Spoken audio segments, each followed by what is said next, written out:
This is All India Radio. In the program Insights, now we bring you a discussion on disaster management and disaster risk reduction. The participants are Krishna S. Vatsa, Member National Disaster Management Authority, and Dr. Manu Gupta, co-founder of Seeds, and moderator is Sonu Sood, AIR Correspondent. The International Day for Disaster Risk Reduction is being celebrated all across the world. It was started in 1989 by the United Nations to create awareness about how to reduce risks related to disasters. To get a deeper insight on this crucial issue, we have with us today two eminent guests, Dr. Krishna Vatsa and Dr. Manu Gupta. Welcome to All India Radio, gentlemen. Thank you very much. Thank you very much. Dr. Vatsa, to start the discussion, can you tell us about the significance of International Day for Disaster Risk Reduction? So it's a day of resolution. It's a day when the disaster management experts, practitioners, and the entire community comes together and deliberates upon some of the important risk-related issues and the challenges that are very prominent today, and how does the community come together to address those challenges. So it's a day of expression of solidarity, it's a day of reflection, and it's a day of deliberation and thinking about the collective means of addressing the challenge. This day was observed by the UN right in the 1989. That was also the time when the International Decade for Natural Disaster Risk Reduction commenced.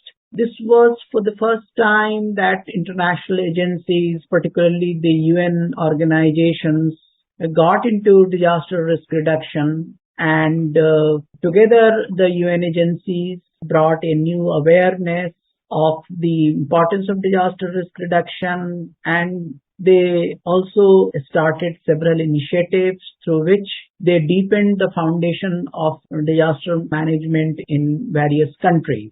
So it's a day which has led to a larger international engagement, and I think as a practice area, as an area of engagement, disaster risk reduction has benefited considerably from both the observance of the day as well as the commencement of the International Decade. Thank you. Dr. Gupta, for the benefit of our listeners, can you tell us what are the major types of disasters which humanity faces? The disasters could be both human-induced, we call them normally man-made disasters, or due to natural causes, which could be again due to geophysical reasons like landslides and earthquakes and such like, or hydrometeorological disasters like floods and cyclones and thunder and lightning. Of course, now in recent years, we are also noticing that extreme heat or extreme cold have become disasters in themselves because of the climate change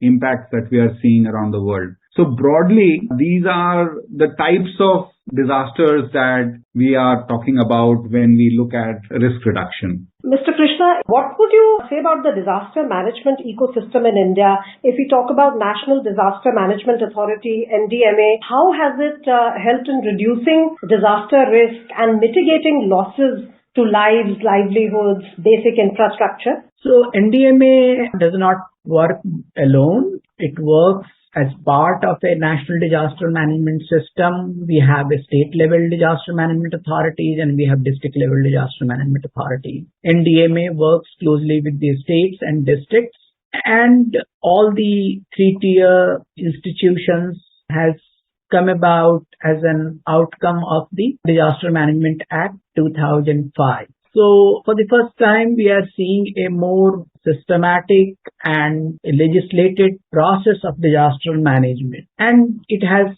given rise to certain processes, certain systems, and certain capacities that has enabled the states to deal with hazards and disasters much better.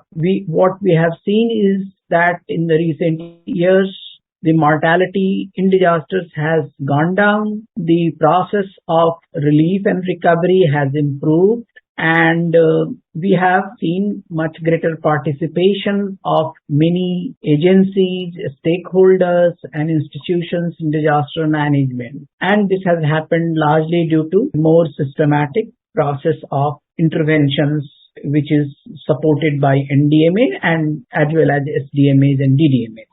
However, it does not mean that there are challenges that still remain to be addressed, and we need to do a lot more in terms of reducing the impact of disasters, addressing some of the underlying causes of disasters and their impacts, and finding long-term solutions, improving recovery of the people who are affected by disasters. Dr. Gupta, so you just mentioned that the disasters frequency and intensity has been going up in the recent decades. Can you tell us what are the major reasons for this escalation, and do you feel that it is in our hands to mitigate this to some extent? So definitely it is very much possible. It's not too late. While, there are one at larger level causes that is leading to more such disasters, but it all comes down to our own lifestyles and how we are at the root causes of these disasters.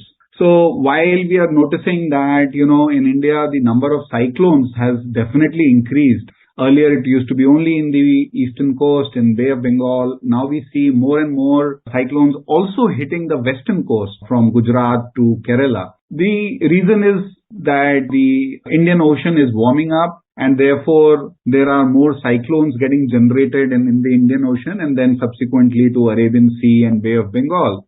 But why is that happening in the first place? It is because of climate change, and climate change are coming back. The reasons for climate change is back to what human activity is all about and the carbon emissions that we are doing on a day-to-day basis. So it is somewhere our lifestyles, our irresponsible lifestyles over the decades, increasing consumption, irresponsible use of fossil fuels, etc., that has led to these disasters in the first place. So that's one category. And therefore, I feel that it's not too late if we start changing our own lifestyles, we start using less of fossil fuels, moving more towards renewable energy, if we start saving on water, all that little effort each individual does ultimately leads to big change at global level. And that could then somewhere cap that temperature rise that we are seeing, and that in turn will prevent disasters from happening. So in some sense, there is the human activity, all of us in some sense responsible for that kind of loss, and in some way we can prevent it. The other reason is that looking at earthquakes, for example, or landslides, these are basically because of irresponsible building activity or making houses in an unsafe way, even though we know that they are built on areas which are along the fault lines. Our Himalayan region, for example, all the states from Jammu and Kashmir till the northeastern states are on fault lines. And if houses are made safe, we will not suffer from earthquakes or landslides. But rapid explosion of population and not following building codes that are well established in our country has led to these kind of unsafe buildings. And these are the buildings that kill people, unfortunately. Mr. Krishna, two aspects have been emphasized often in dealing with disasters or mitigating the effect of disasters. First is access to early warning systems, and the second is preparedness. So on these two parameters, how do you see NDMA and the state disaster management authorities? What is the situation right now and what is the road ahead? In respect to early warning, I think we have made considerable progress. Our early warnings are more accurate. They are more timely. They help people to take suitable action. You might have seen that in case of cyclones and floods, we organize large-scale evacuations, which has reduced mortality. It has happened only due to improvement in early warning system. We have invested more in this area. We have satellite-based images available. We have also set up INQUOS, which is meant for coastal hazards and tsunami. So these scientific agencies also have worked along with the IMD in improving early warning system. However, there are again newer challenges that are coming up. For example, we have a problem of lightning, we have problem of heat waves. Now, these are some of the areas where we need to improve our early warning further. Now, the likely direction of the improvement in early warning is greater decentralization of early warning. We need to make early warning available to the people. It should be available at the block level, district level. So we need more disaggregated early warning information. So that's the likely focus. Dr. Gupta, so you feel that digitization will help in making the warning system access faster and more widespread. In fact, in March 2022, UN Secretary General Antonio Guterres said that United Nations will spearhead new action to ensure every person on earth is protected by early warning systems within 5 years. So surely it is a global challenge to, like we say in a heart attack, there is the golden hour. So you feel that here also there is a golden period which, if we are able to, give the warning in, then the losses to lives, livelihoods, to the assets can be much less? Yes, of course. Improving early warning will definitely lower the potential losses from these disasters. And the way I would look at it is that it's a low-hanging fruit. We already have a good Met department in place. They are able to make quite an accurate prediction.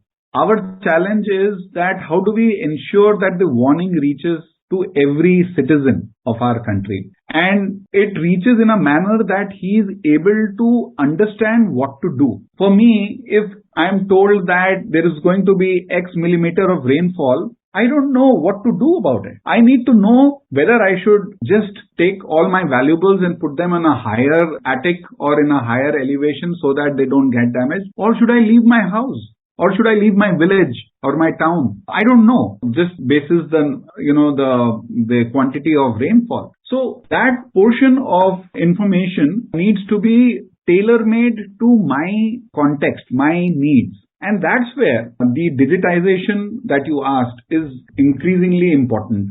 I feel that with the kind of inclusivity we have been able to build through the financial mechanisms, the UPI systems in India, and many others that we are developing, there is possibility to narrowcast warnings to individuals basis their own profiles that are available. So if I am living in a low-income settlement in the slums of Mumbai, I will be able to get a warning which would be specifically for my type of neighborhood, which is like a kacha houses and low rise, and so I need to maybe evacuate. But if I'm living in a multi-storied building, then perhaps I don't need to do anything except that I should not plan any trips to any place and I should stay in my house. So same level of water, but different warning messages to different people in the same city. And that's what we need to do. Digitization can help us reach that scale, which otherwise it's not possible. Mr. Krishna, what has been the role of